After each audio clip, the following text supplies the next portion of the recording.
लेकर आया हूं। This question is very important for your upcoming examination और योर बोर्ड एग्जाम, है ना। और एक क्वेश्चन क्या कह रहा है, ये क्वेश्चन पूर्णतः डिवोटेड है nवें पद पर। किसी भी समांतर श्रेणी का nवें पद का सूत्र कैसे निकलता है और उस सूत्र का प्रयोग हम लोग कैसे करते हैं, इसी सिद्धांत पर आधारित एक प्रश्न है। प्रश्न कह रहा है कि अगर किसी समांतर श्रेणी का तीसरा पद और नौवां पद, तीसरा पद थर्ड पद और नौवां पद यानी नाइन्थ पद 4 और -8 है। इसमें बेटा इस वर्ड का अभाव नहीं कीजिएगा, इसमें इस वर्ड रेस्पेक्टिवली का बड़ा इंपॉर्टेंस है। रेस्पेक्टिवली मतलब जो पहले दिया है वो पहला टर्म है, जो बाद में दिया है वो दूसरा टर्म।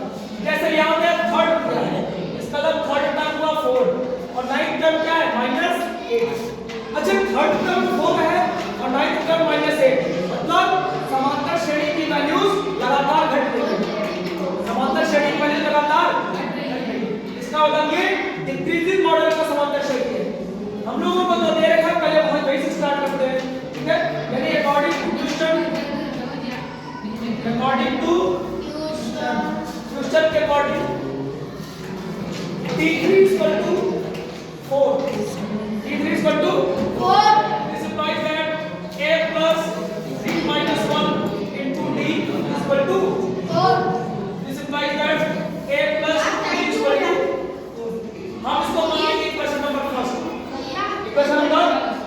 अच्छा ये चीज कहां से आया, इसके लिए हमारे पास पहले सूत्र होता है tn बराबर a plus n minus 1 into d। अब इसी हिसाब से सिमिलरली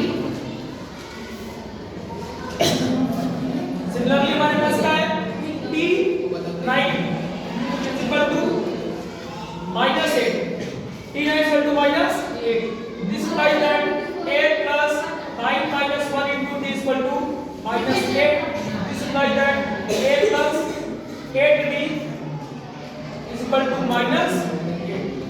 हम लोग क्या करेंगे, समीकरण 1 को और समीकरण 2 को युगपत समीकरण की सहायता से सॉल्व कर लेंगे।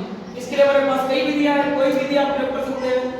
ज्यादातर हम लोग जो विधि यूज करते हैं वो है विलोपन विधि, उसको बोलते हैं एलिमिनेशन, है ना। Solving 1 and 2 by elimination method, elimination method का उपयोग करके हम 1 और 2 को सॉल्व कर लेंगे। हमें मिलेगा a plus 2d is equal to 4 और a plus 8d is equal to -8। इसको सब्सट्रैक्ट कर देते हैं, वैल्यू आती -6d is equal to 8 और 4, ये दोनों प्लस हो जाएगा, 4 12 d की वैल्यू आएगी -12 बटा 6 6 12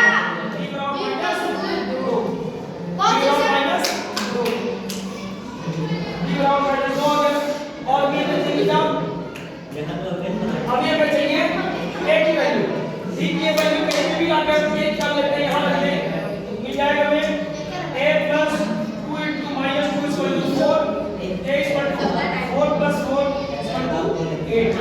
a की वैल्यू 8 आ गई और d की वैल्यू -2। क्वेश्चन में भी गलत बात, ऑफ दिस a is 0। इस समांतर श्रेणी का चूंकि वैल्यू घट रही है तो घटते किस पोजीशन पर इसका मान कितना हो जाएगा 0। तो हम लोग मान लें कि इसका nवां टर्म 0 है।